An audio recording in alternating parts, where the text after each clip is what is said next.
In this episode of Travelogue, we'll whisk you away on a whirlwind adventure through some of the most spectacularly beautiful landscapes in the world. We'll visit the renowned Lake Canis and try our luck at finding its elusive monster. And we'll journey through some fascinating towns and villages on China's frontier.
Hi, I'm James Lamb and welcome to Travelogue. On the last episode, we got to know Almaty City and its colourful Kazakh residents. Today, we're going to go in search for the elusive Lake Canis monster and journey through some fascinating border towns. But first off, we're going to go to Borajing. Sit back and enjoy.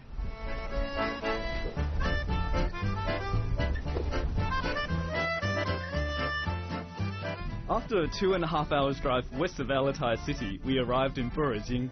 This town of some 70,000 people sits on the northern edge of the Jungara Basin, which stretches from the Almaty Mountains to the Tian Shan Mountains in the south. With Russia not far away, the town's architecture has a certain European flair. Now, a lot of people heading to Canis make a pit stop here in the northern Xinjiang city of Borajing. There are loads of places to stay here, but if you want something with a difference, then this ethnic Russian family-run hostel is definitely for you. It really has a Russian feel to it. Look at the decor. And this map. This map was hand-drawn by the owner. We're actually quite close to Russia, so ethnic Russian minorities live here. Definitely a quaint place to stay as part of your Canis adventure. Hotel prices here tend to be cheaper than Canis, 130 kilometers north. Borajing is a comfortable place to stay, so I really suggest you spend some time here relaxing and taking in the local sights.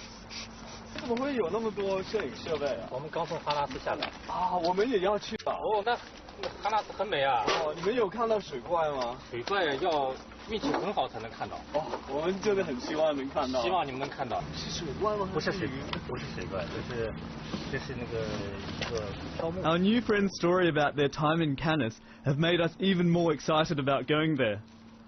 But first, there's something we have to do in Borajing. A must-see here is the Yardang landscape, sculpted by nature's power. Strong winds from Siberia and Central Asia leave Xinjiang dotted with magnificent wind-eroded scenery like this.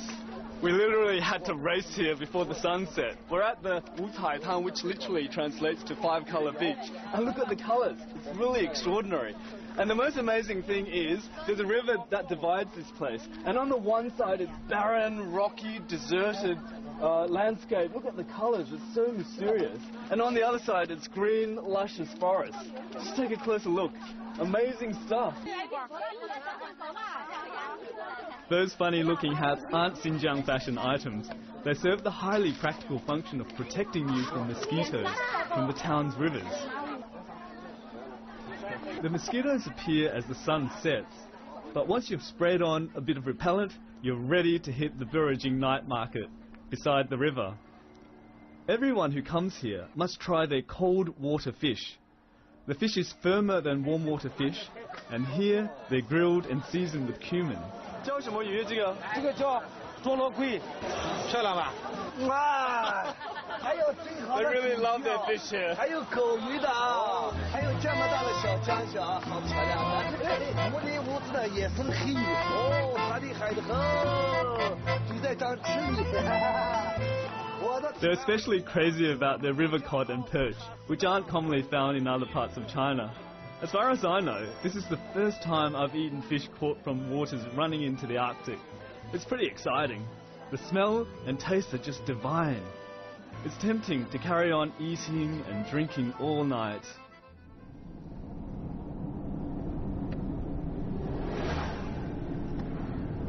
We're just on our way to Canis now, and we're passing through some impressive mountains. In Xinjiang, when you're traveling, it's not just about the destination, but it's also the journey that really counts. We're actually getting quite close to Canis, and check out how the landscape's changed. It's really green now, and there are actually lots of pine trees in the landscapes, and you see lots of animal grazing. And look at this one. I just came across him, this old man walking his sheep. Really cute. Having a car is the way to see Xinjiang, except inside Canis. Everyone's expected to take one of the green buses. Here, in the Canis National Geopark, the crown jewel is Lake Canis, home, if you believe the local folklore, to a mysterious creature. I tell you what, we're having dinner with two staff here last night, and they were telling us about their encounter with the monster here at Canis.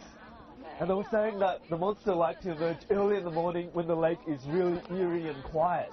So we're here, up nice and early in the morning. And although it's the middle of summer, it's really freezing. So let's hope we can film the monster for you. Really excited.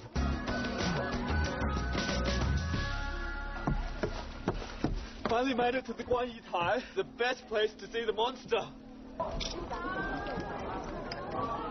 I've seen some amazing photos and heard some fascinating stories about it, and I've wanted to see Canis for years. But the clouds refuse to reveal the lake in all its glory for the moment, lingering and adding to the air of mystery. It's surreal to finally be up here, and also it's like a dream come true. I can sense the excitement with the crowd on the viewing platform being tantalized by the prospect that the ripples in the water may be a sign of the monster, believed to be a gigantic 10-meter long Siberian salmon. If the sensation it causes is anything to go by, Canis's monster has every bit as much star potential as its counterpart in Loch Ness. I guess our encounter with the monster wasn't meant to be. But I still think you should come here and try your luck though. Whatever happens, you're going to leave with a wide smile on your face after seeing the impossibly beautiful lake and the clouds. It will make you feel as if you were in heaven. And one more thing, you're going to leave with loads of jealousy-inducing photos to take home. Superlatives about this glacial lake abound. The tourism authorities call it fairyland. Personally, I find it strikingly similar to Switzerland's Lake Geneva. In a word, Lake Canis is simply stunning.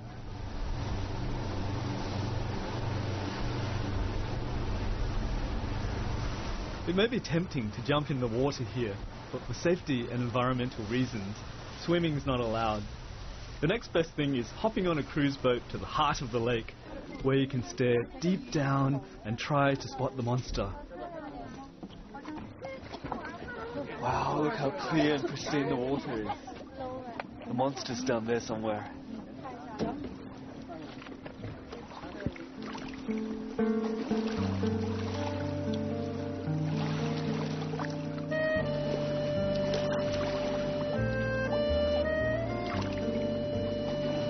After the cruise, I highly recommend you break away from the crowd and immerse yourself in nature by taking to one of the quiet trails.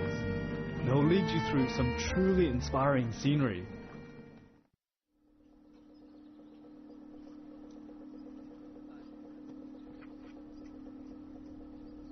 It's a good idea to get up nice and early to get a glimpse of the ethnic Tuvans in Canis, going about their morning business. This place is huge, so apart from the lake, there's an awful lot to see. I don't think I'll ever forget the sense of peace and tranquility here. Canis is one of those special places you'll want to come back to again and again. If seeing all this makes you want to come, I suggest you book your flights and accommodation well in advance. Be warned, from June to September, prices can triple.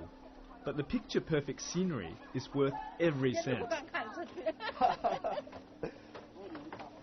Canis is full of breathtaking views like this, and it might be tempting to just walk and take photos at the same time. But it's best to stop when you want to take a shot, because if there are no railings, it's pretty easy for you to fall over. So be careful.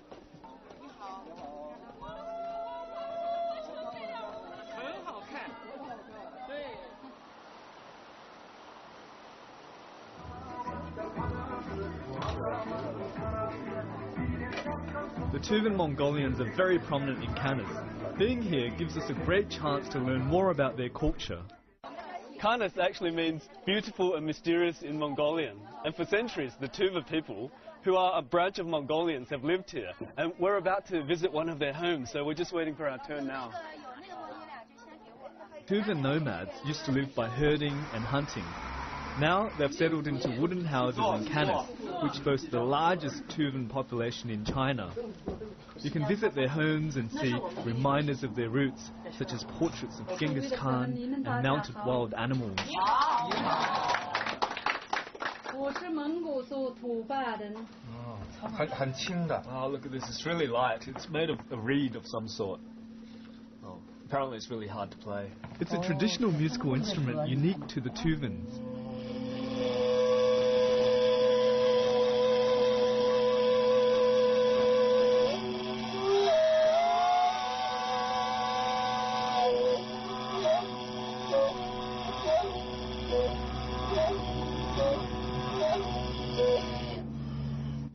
This delicate reed flute is known as the suar.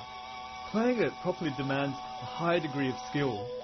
So high, in fact, that very few people can master it. We were quite lucky that there was someone here with us who could treat us to a suar melody. I found the tune captivating and completely in tune with the serenity of the Canis environment. When you visit their homes, you also get to try the wine made from mare's milk. Maybe they're trying to prepare us for the next performance. It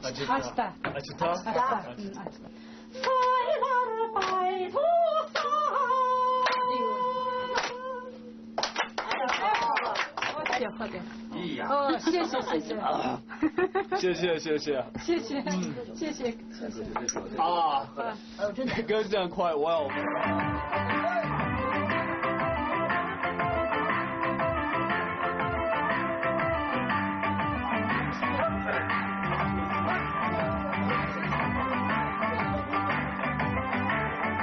If you like to dance, then you'll love this part. I think the mare's wine helped us get into the mood. This interactive home visit makes us feel like we're getting a genuine taste of Tuvan culture. It's always good to go out on the high, making this the perfect goodbye to Canis.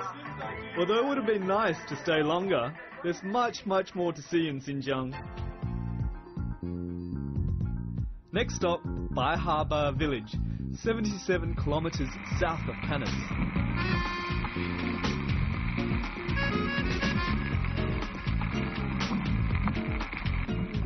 Bai Harbor is called China's first northwest village because it sits at China's most northwesterly point.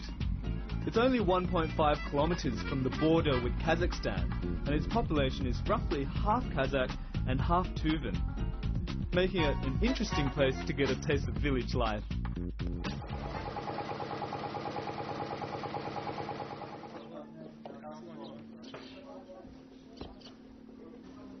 There are no big hotels here, but the local families offer cozy rooms that are much cheaper than in Canis.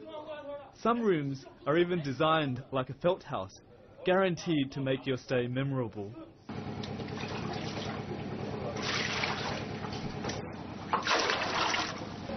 She's in the process of making an alcoholic beverage out of milk. You don't see this every day, huh? Wow. Check this out, freshly baked naan. Oh, the aroma out of the oven. Now, for someone with a fascination with borders, this is really exciting. At the back, that's Harbor, and it divides China and Kazakhstan. So China here and Kazakhstan, those mountains over there. So traveling around Xinjiang, it's a real bonus to see this. Surprisingly, this remote village has a post office, the closest in China to Kazakhstan. So it's postcard time. For a small village, Bai Harbor gets lots of visitors who are drawn to its beauty. And many things here are cheaper than in Canis. Look who's hanging out here as well. 太高兴，有缘分，有缘分，你好，太有缘分了。哎，玩的怎么样？啊，好的，你呢？啊，挺爽的。马拉斯去怎么样？特别喜欢喀纳斯，太美了，但是没有看到水怪。啊，水怪那是假的，那是。有点失望。你觉得是假的？可是你觉得是有吗？有水怪。有的人觉得有，有的人。Looks like the monster's still a subject of much debate. 你们看这喀纳斯就是额尔齐斯河的上游，这个水呢，就是我们国家唯一通向北冰洋的一条河流。它是由东向西流，然后又转向北流。那么神奇。这个我们国家其他的河流，像长江都是由西向东流。羊呢？这咱们的酸奶疙瘩。Bonus, free food. 尝一下。这个看起来像一块石头。不是石头，这成吉思汗的干粮。怎么吃的？就 One strange-looking piece of yogurt it is too. I wonder if it's good for my teeth. 好硬啊！冬季这里的人是做什么？冬季这个地方就封山了，这个路就过不去了。那个就适合来喀纳斯的那个季节是什么？9月份、6月份。9月份整个这个树都是黄的、红的，非常美。啊，太遗憾了，这一次我们没有看到。北他妈要出这个出作品出的最多的地方，这。哇，真美啊！好看吧？天蓝的，蓝的。哇。哈巴河我们也要去。澳大利亚好吗？ From what our friends tell us, Harbor is well worth seeing. To get there, you should travel south on this gorgeous stretch of road for 120 kilometers. The road snakes along the border, leading to Harbor town, where we're going to stay for the night before another day of exploration.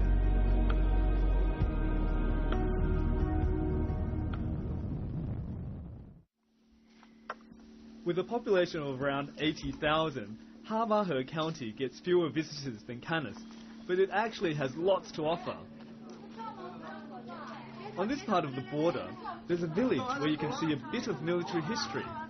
The military came here in the 1950s to guard the border area. However, in these more peaceful times, most people living here are now farmers. They grow mainly sunflower and cotton for a living.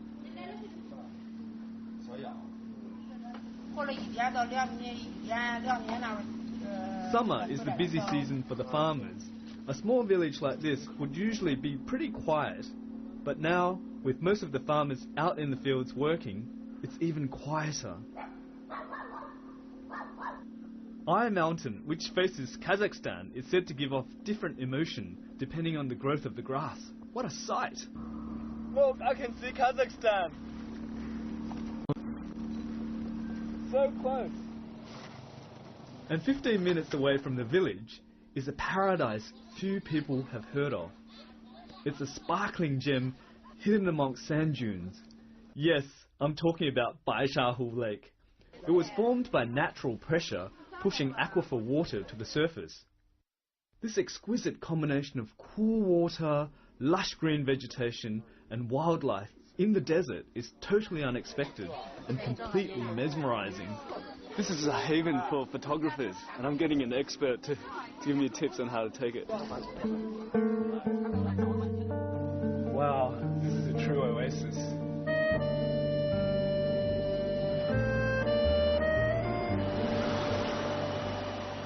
Traveling in Xinjiang, it's common to have to drive for hours from one place to the next. So it's important to be well rested if you're going to get the most out of your journey. I highly recommend you find a suitable town to use as your base and head out for day trips from there.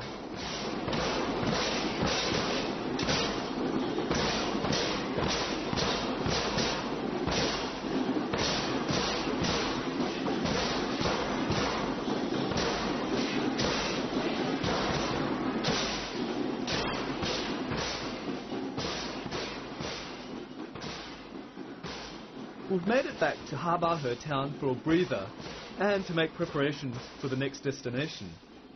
Habahe is a neat and tidy town with good food and accommodation, much like Burjing.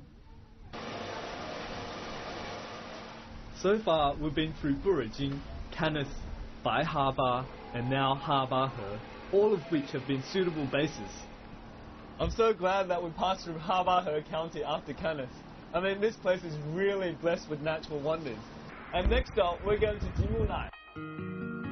Our road trip, like much of the drive in Xinjiang, is insanely scenic, but the long journeys are physically and mentally testing. Xinjiang can be a pretty lonely place. If you want to get away from it all, this is for you. On the road, you can hear yourself think.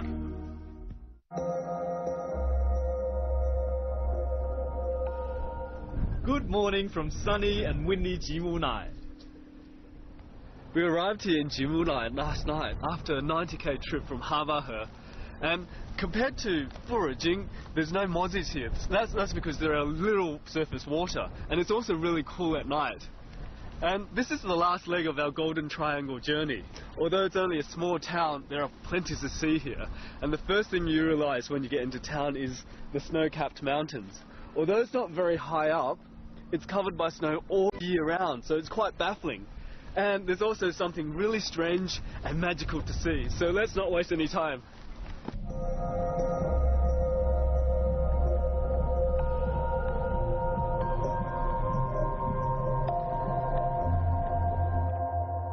Although this is Jimunai's biggest attraction, it's still pretty much off the beaten track, just like most of Xinjiang. Few tourists make it to spots like this. The upside is you'll have the place to yourself. The downside, though, is it's hard to get information on the internet, especially in English. Anyway, we're here at the Shenshi-cheng, meaning Magic Stone City. 那边好玩吗？好玩，这边有个山洞，里面有个小学。哦，可以进去啊。 It's pretty mysterious. There's no water source, but water has gathered inside somehow. Okay, let's go. This magic spring apparently hasn't run dry for 1,000 years. 这是我们哈萨克族的导游方式。 We run into some local Kazakhs who've come to pray.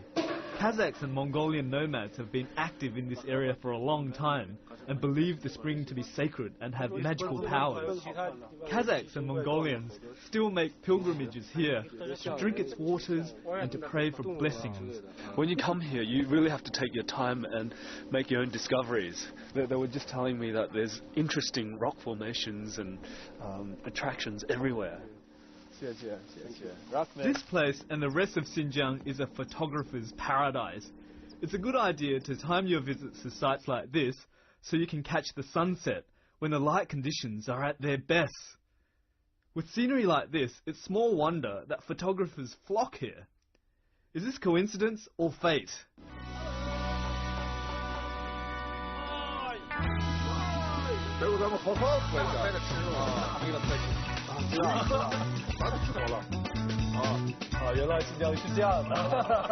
So we ran into our 3 photographer friends again. And what are we going to do to celebrate in Xinjiang? We're going to have a feast, of course. 走去吧。走，喝酒。走，饿了。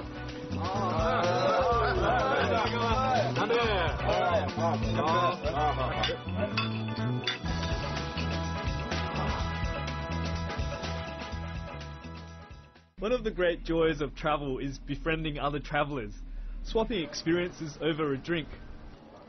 Our friends told us to check out the Jimunai market that's famous for selling goods from across the border. Just the place for me to stock up on souvenirs. With Kazakhstan just across the border, Jimunai is a great place to come and pick up on souvenirs, food, and see what we've got. Biscuits, jam, and even vodka to keep you warm in winter. Although it's only a small market, the variety of goods is huge. How about this made-to-order boots? 穿这种话叫木民也穿这个啊？木民啊，对，牧民穿这个。这是哈萨克族的。哈萨克。有些人在这儿就是去维族人来手工制造的。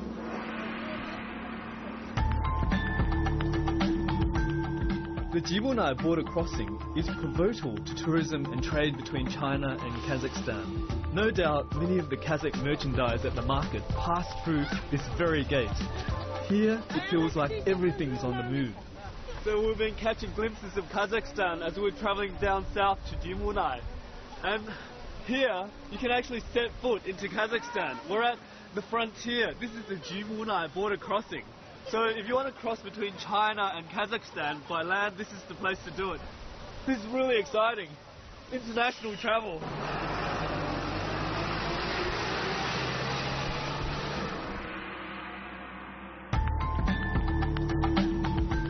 Our trip in this part of Xinjiang happens to run along China's border with Kazakhstan. As you can see, this is the borderline here.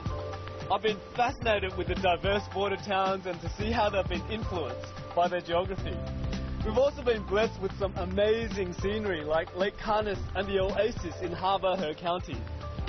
Our trip in Xinjiang is far from over though. On the next episode, I'll take you to Fuhai County to see Xinjiang's second largest lake. I'm James Lamb. Thanks for watching Travelogue.